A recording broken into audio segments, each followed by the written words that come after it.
नमस्कार दोस्तों, स्वागत करता हूं आप सभी को हमारे YouTube चैनल ज्ञान लो बेटा 2.0 पर।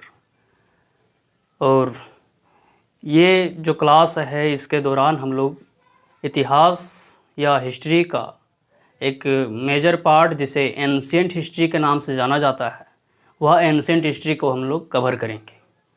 और यह एंशिएंट हिस्ट्री को कवर करने के दौरान आप सभी को किसी भी प्रकार से कहीं पर भी परेशानी हुए तो आप हमारे इस YouTube चैनल के कमेंट बॉक्स में ज़रूर डालें।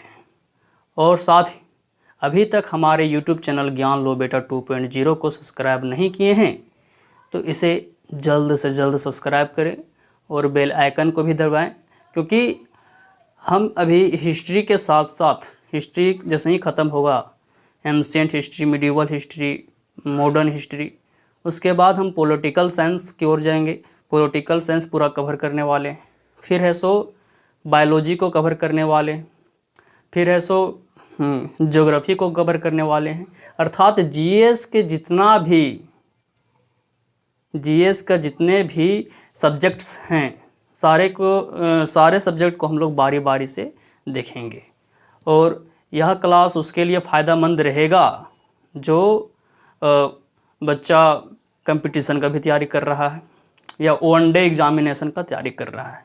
वनडे एग्जामिनेशन मतलब वनडे एग्जामिनेशन मतलब कि है so SSC, CGL, SSC, GD etcetera जितने भी सारे वनडे एग्जामिनेशन जो कंडक्ट करवाते हैं, ये सारे एग्जामिनेशनों के लिए यह वीडियो फ़ायदेमंद रहेगी। खैर, हम ज़्यादा देरी ना करते हुए हम लोग है सो स्टार्ट करते हैं अपना एंशिएंट हिस्ट्री की ओर। एंशिएंट हिस्ट्री या प्राचीन भारत, पहले हिस्ट्री आया कहाँ से? यह जो हिस्ट्री है, इतिहास वर्ड है, इतिहास शब्द है, वो आया कहाँ से और हम लोग इसको जानना क्यों है सो ज़रूरी समझते हैं। देखिए, हम लोग इसलिए इसको जानना, हिस्ट्री इसलिए पढ़ते हैं हम लोग क्योंकि बहुत सारे लोगों को कहना है कि सर हिस्ट्री तो बोरिंग है, ये तो क्या पीछे वाला बात को हम लोग जान करके क्या करेंगे। परंतु हाँ, बात तो सही है, लेकिन ये बात तब गलत हो जाती है जब हम लोग वह गलती को पुनः फिर से दोहरा देते हैं। मान लो कि कोई राजा महाराजा या कोई भी पहले वो गलती कर लिए हैं और फिर आप लाइफ में वो गलती कर रहे हैं, अर्थात आपको हिस्ट्री के ज्ञान नहीं है, तभी वो है सो गलती कर रहे हैं। तो इसलिए वो गलती से ना करने के लिए हम लोग को हिस्ट्री या इतिहास पढ़ना आवश्यक है। खैर, ये सिर्फ एग्जामिनेशन के पॉइंट ऑफ व्यू से ही नहीं बल्कि है सो इसे डीपली हम लोग समझने का प्रयास करेंगे। और है सो इसे ज़्यादा से ज़्यादा सपोर्ट कीजिए हमारे इस YouTube चैनल को और सब्सक्राइब कीजिए, बेल आइकन को दबाइए और जो भी करना है सो कीजिए। खैर, है सो मैं हूँ रंजित शर्मा आपके साथ और हम लोग स्टार्ट करते हैं। देखिए, इतिहास जो वर्ड है, हिस्ट्री जो वर्ड है, हिस्ट्री वर्ड जो है इसका मतलब होता है पास्ट, अतीत।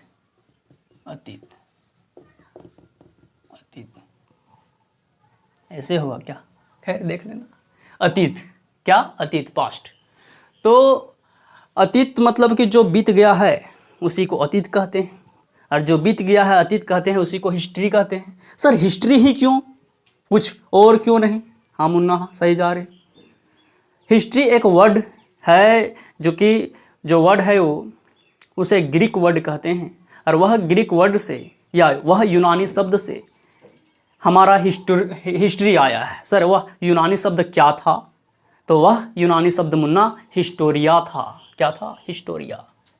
तो हाँ, हमारा जो हिस्ट्री जो वर्ड है सो आया है एक यूनानी शब्द या ग्रीक वर्ड जिसको कहते हैं हिस्टोरिया।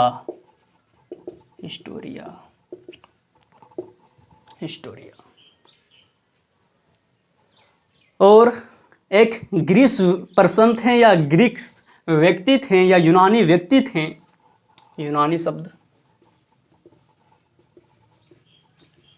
एक ग्रीक पर्सन या ग्रीस व्यक्ति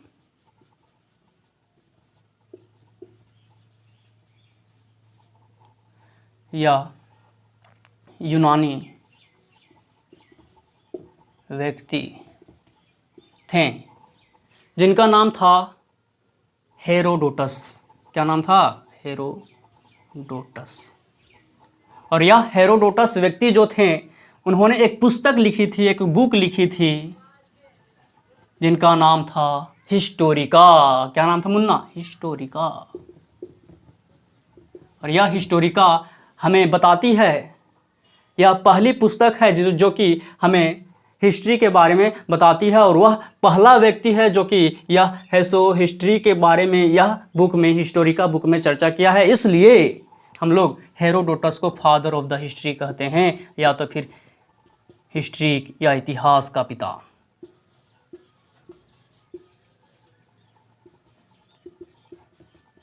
फादर ऑफ हिस्ट्री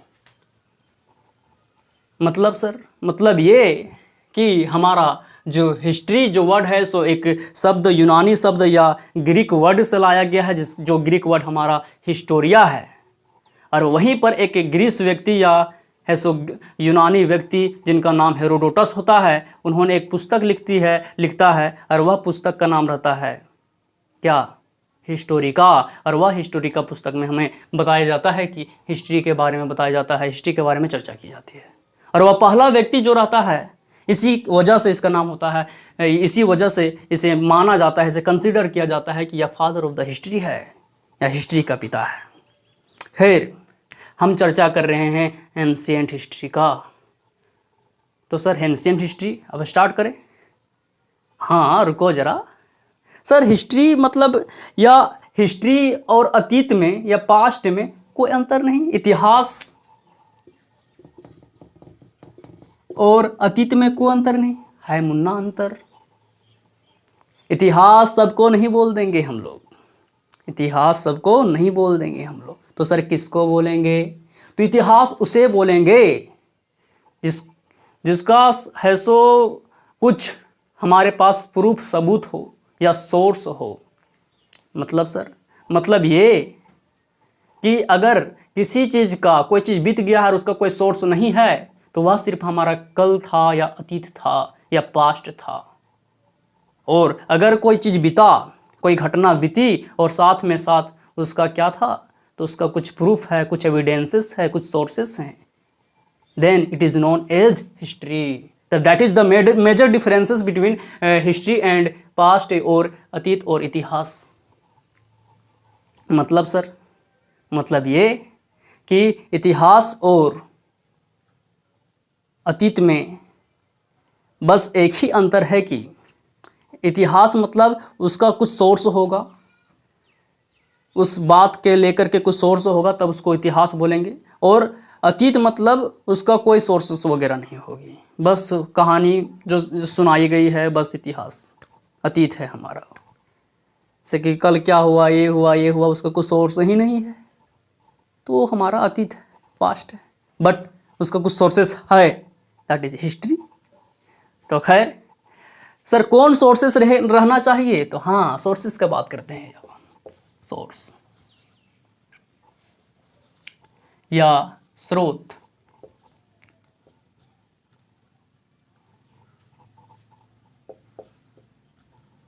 स्रोत कैसे लिखाता है जी?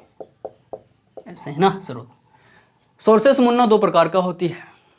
पहला आर्कियोलॉजिकल सोर्सेस या और दूसरा लिटरेरी सोर्सेस। आर्कियोलॉजिकल सोर्सेस क्या होती है, लिटरेरी सोर्सेस क्या होती है, देखते हैं। सोर्सेस दो प्रकार का, पहला का बात करते हैं आर्कियोलॉजिकल का, फिर बात करेंगे लिटरेरी का।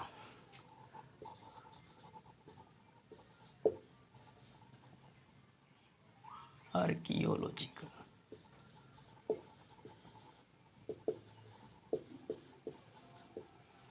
और दूसरा होती है लिटरेरी सोर्सेस।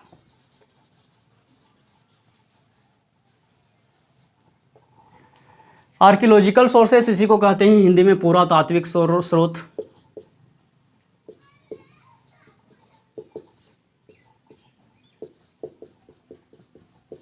और इसको कहते हैं लिटरेरी सोर्सेस को कहते हैं हम लोग साहित्यिक स्रोत।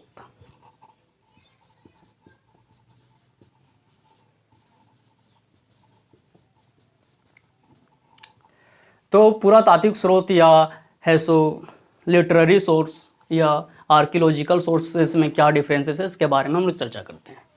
आर्कियोलॉजिकल सोर्सेस उसे कहते हैं जब हम लोग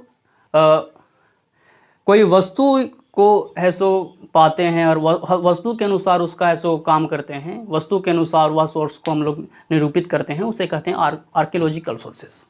और जिसमें हमें लिखा गया एविडेंसेस है, पुस्तक वगैरह मिलती है, वो सारे के सारे हमारे लिटरेरी सोर्सेस कहलाते हैं। सर एग्जाम्पल दीजिए तब हम समझेंगे। ठीक, तो आर्कियोलॉजिकल सोर्सेस में क्या क्या आ जाएगी, तो आ जाएगी हमारा पहला क्वाइन, सिक्के,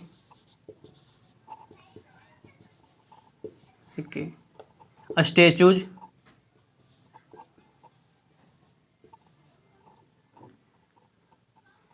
मूर्तियाँ,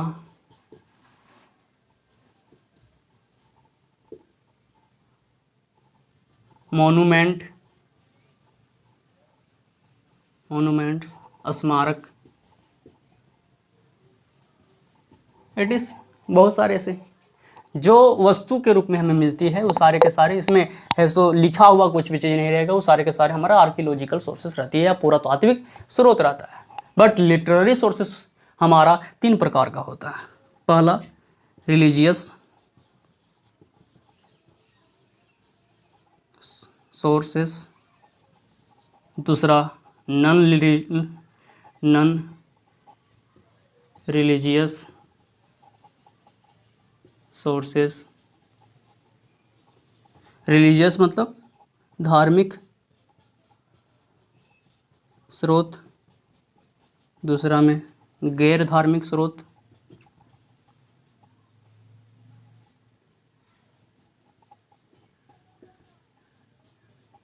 और तीसरा में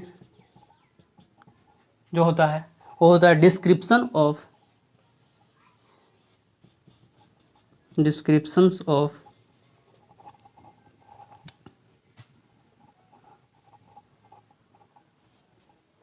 टूरिज्म,